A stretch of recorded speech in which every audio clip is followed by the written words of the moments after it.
Hey hey, salut, bienvenue dans cette vidéo dérivation où on va s'intéresser à la maximisation du volume d'une benne.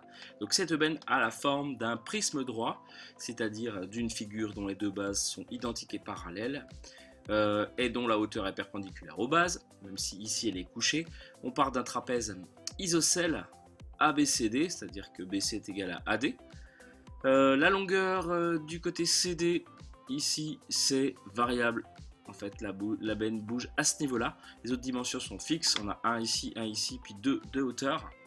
On désigne par X la longueur HC, où H est le projeteur orthogonal de B sur le segment CD. Et donc, on va exprimer le volume de cette benne. Avant, évidemment, on va s'intéresser à l'aire du trapèze. Après, on étudiera, quand on aura la fonction, on étudiera sur 0,1, puisque X varie entre 0 ou alors 1 au maximum, ça ne peut pas être plus grand. Donc sur 0,1, on étudiera cette fonction, on la dérivera évidemment, on étudiera son signe, on déterminera pour quel x le volume est maximal et on donnera ce volume ainsi que l'angle CBH, ici là, l'ouverture en fait de la benne. Donc c'est parti pour la phase de modélisation. Donc on va commencer par s'intéresser à ce trapèze de base. Donc le trapèze en question, en fait, il est constitué d'un... Je vais faire un dessin en fait, pour cette question 1. Le trapèze, ici, il est constitué d'une petite base, d'une grande base et d'une hauteur. Je vous ai rappelé ici la formule, qui n'est pas forcément à connaître par cœur, hein, mais en fait, il faut vraiment comprendre qu'un trapèze de ce type, c'est ni plus ni moins qu'un rectangle en fait. Hein. On fait la moyenne des deux bases, entre la petite et la grande, laquelle prime, et on fait une moyenne des deux. Donc c'est comme si les deux bases avaient la même longueur, et puis on multiplie par la hauteur. Donc ça revient au même que faire l'aire d'un rectangle à peu près équivalent. Donc on va déjà se pencher là-dessus. Ça fait 1. Et puis la longueur au-dessus ici, sachant qu'ici il y a H, et ça fait X. Ici on va avoir la même chose, ici on a 1 aussi, donc la longueur totale ici c'est 1 plus X, c'est-à-dire 1 plus 2X. Puis la hauteur, qu'est-ce qu'elle vaut? Alors la hauteur en revanche, un petit coup de Pythagore, donc je place quand même quelques lettres. Sachant que ici ça vaut 1 aussi, donc on se situe par exemple dans ce triangle ici, et puis donc grâce à Pythagore, je ne rédige pas spécialement cette partie, on va avoir en fait un au carré qui sera égal à x carré plus ce que je cherche au carré. Donc ce que je cherche au carré, ce sera 1 au carré, c'est-à-dire 1 moins x carré. Donc en fait la longueur BH, c'est-à-dire la hauteur de mon petit trapèze, ce sera racine de 1 moins x carré. La valeur positive évidemment, puisque la négative n'est pas possible étant donné qu'on a des longueurs. Donc on a BH, impeccable. Je vais pouvoir calculer l'aire du trapèze ABCD. L'aire du trapèze, c'est donc petite base qui vaut 1 plus grande base qui vaut 1 plus 2x, je mets des parenthèses de confort histoire de bien voir les choses, divisé par 2, on va faire une moyenne et on multiplie par la hauteur BH qui vaut, on vient de le trouver, 1 moins x carré. Ce qui donne donc 1 plus 1, 2 plus 2x, donc en fait le 2 ici va faire partir le 2 des unités L2 du 2x, on se retrouve donc avec 1 plus x facteur de racine de 1 moins x carré.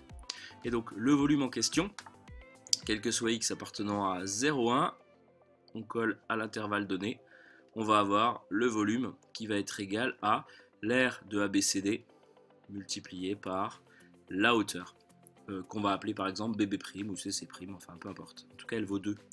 Donc on va multiplier tout ça par 2. Alors soit on laisse le coef 2 devant, soit on le rentre dans la fonction affine. Allez hop, rentrons-le dans la fonction affine. Voilà la fonction que l'on va étudier, c'est un produit. Il y a une racine carrée, d'où sa place dans ce chapitre. On étudie des fonctions un petit peu plus compliquées que d'habitude, même si le mode d'emploi est toujours le même. Je vous laisse mettre sur pause si jamais vous voulez vous prouver à vous-même que vous savez dériver cette fonction.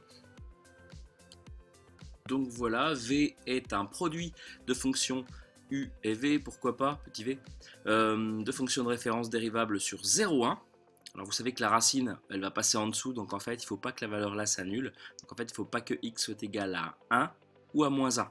Moins 1, ce n'est pas possible, mais 1, ben on l'enlève. Ah ben elle est déjà enlevée, donc on comprend maintenant pourquoi l'intervalle de base c'était 0,1 ouvert en 1 et pas fermé. C'est juste pour que le domaine de dérivabilité colle au domaine de définition, ou plutôt d'étude de la fonction. Donc j'ai rappelé la formule là, u fois v de tout prime c'est u prime v plus uv prime. Et donc on va détailler tout ça. U de x c'est 2 plus 2x, donc la dérivée de tout ça c'est évidemment 2. Et la dérivée de racine de 1 moins x carré, ça va être la dérivée de 1 moins 2x, c'est-à-dire moins 2x, sur 2 racines de la même chose. On voit que les deux vont partir, donc moins x sur racine de 1 moins 2x. Et on va même préciser, entre parenthèses, que racine de w', c'est w' sur 2 racines de w. Pour bien expliquer ce qu'on a fait. Donc, quel que soit x appartenant à 0,1, on se retrouve avec u'v plus uv', pardon. Donc 2 racines de 1 moins x carré, moins ce truc-là multiplié par ce truc-là. Normalement c'est plus, hein, mais il y a le moins qui est ici, donc ça fait au numérateur 2x. Le moins, en fait, je vais vraiment le mettre, je vais faire attention de bien l'écrire, je vais le mettre devant la barre de fraction. Donc là, on a évidemment la racine. Donc, x fois 2, 2x plus 2x carré. Voilà, ou 2x carré plus 2x.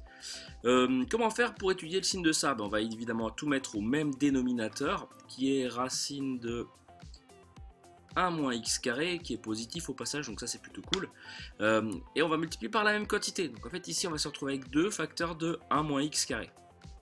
Et puis bah, c'est le moment où je développe le moins 2x carré. Donc au final, cette dérivée, qu'est-ce qu'elle vaut? Eh bien elle vaut moins 2x carré, ça fait moins 4x carré. Polynôme du second degré donc. Moins 2x plus 2 sur racine de 1 moins x carré. Ça c'est la dérivée. Et en plus je sais que le bas est strictement positif. Donc en fait étudions le signe du haut. Le signe de v' pardon, de x et celui de moins 4x carré moins 2x plus 2. Ça a été vu beaucoup de fois. Vous savez que le signe d'un polynôme dépend de ses racines. Donc je vais repasser au milieu ici. Au passage, le delta, si vous le calculez, vous verrez qu'il vaut 36. Il est positif, donc on a deux racines. x1 qui vaut moins 1, qui n'appartient pas à l'intervalle, donc on l'oublie. Et puis la deuxième, x2 qui vaut 1,5. Celle-là, on la garde. Donc en gros, je vais déjà pouvoir placer 0, 1 et moins demi, qui annule le signe de v' de x, qui annule v' de x, pardon. Là, je vais mettre variation de f, de v. Hop. Et donc, la petite phrase hein, que je rajoute ici, signe de moins 4, c'est-à-dire négatif, à l'extérieur des racines, c'est vraiment au niveau rédac assez minimaliste, l'extérieur des racines, donc en fait on a moins plus moins, donc le moins qu'on ne voit pas, le plus qui est ici, et le moins qui est ici, donc une fonction qui est déjà croissante, puis décroissante, ce qui colle quand même plutôt bien à la question, on cherche un volume maximal, là il n'y a pas du tout de moins, comme je l'ai écrit, c'est un plus. Quoi dire d'autre pour répondre à tout ça? On va pouvoir répondre à la question 2b. Avant, je vais peut-être quand même mettre les valeurs qui me manquent et que j'ai dû calculer quelque part. 0 déjà, quand on remplace x par 0, ici on se retrouve avec 1 et ici avec 2, donc le volume vaut 2. Pour x égale 1, 1 au carré 1, 1 moins 1, 0, donc ici c'est nul, ça annule tout, donc un volume nul. Et puis en 1,5, en revanche, je vous laisse faire le calcul, mais on trouve 2 fois 1,5 ça fait 1, 2 plus 1 ça fait 3, donc on se retrouve avec 3 devant, et puis racine de 1,5 au carré ça fait 1 quart, 4 quarts moins 1 quart, pardon, ça fait 3 quarts, et puis la racine de 4 ça fait 2, donc on peut dire 3 racines de 3 sur 2. Voilà ce volume maximal. On répond à la question B, déterminer la valeur de x pour lequel le volume est maximal. Moi je n'ai pas de place donc je vais juste écrire c'est pour x égale 1,5. Et puis, c'est à peu près tout. On précise pourquoi on a un maximum quand même. On a un max, car V' de 1,5, ça fait 0 en changeant de signe. Attention à bien préciser ce petit argument. Et puis question C, déterminer alors le volume. Dans ce cas-là, on a V de 1,5 qui vaut 3 racine de 3 sur 2. Ce qui fait à peu près 2,6. Je vous laisse vérifier. Donc on va bien de 2 à 2,6, un nombre qui est au-dessus de 2 et on redescend à 0. Et puis donc là, on s'intéresse à l'angle pour finir. Alors on va refaire un tout petit peu de trigo de collège dans un petit coin, quelque part. Là par exemple, on s'intéresse dans ce triangle HCB rectangle en H, où on connaît maintenant ça qui vaut 1, ça qui vaut 1,5. HC c'est X, hein, donc 1,5 ou 0,5. Et puis bon, l'autre côté on pourrait l'avoir si on voulait. Voilà. Mais en tout cas, ce qui nous intéresse, c'est l'angle que je vais placer en bleu, c'est l'angle CBH, donc l'angle d'ouverture en quelque sorte. Et on voudrait connaître sa valeur. Donc, je vous rappelle la formule que vous devez connaître, Soccato HHA, enfin que vous devez connaître, c'est un moyen mnémotechnique. Hein. Vous connaissez peut-être Soccato A, vous, mais je trouve celui-là beaucoup plus pratique. Le sinus, c'est l'opposé sur l'hypoténuse. Le cosinus, c'est l'adjacent sur l'hypoténuse et la tangente, l'opposé sur l'adjacent. On parle évidemment de cet angle-là. Nous, on connaît quoi? On connaît l'hypoténuse. Donc déjà, on oublie la tangente. Et on connaît le côté qui est en face, le côté opposé. Donc, on oublie le cosinus, on va opter pour le sinus. Et donc, on a, pour la question C, le sinus de l'angle CBH qui vaut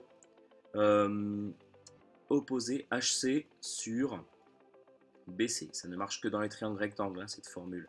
Donc ça fait 1,5 sur 1, c'est-à-dire 1,5. Diantre, mais quel est l'angle dont le sinus vaut 1,5? Eh bien, vous le savez, c'est pi sur 6. Donc, sans calculatrice même, CBH, c'est égal pi sur 6 radian, ou alors, si vous préférez, si vous êtes nostalgique, 30 degrés. Voilà pour cet exercice. On vous rappellera évidemment l'air d'un trapèze, hein. On ne va pas vous laisser bloquer à cause de ça. Autrement, c'est du classique de chez classique, donc à vous de dérouler tout ça, de le refaire. Je n'ai pas tracé la fonction, mais on aurait pu vérifier tout ça sur un écran de calculatrice. Et ben moi, je vous dis à bientôt pour une prochaine vidéo.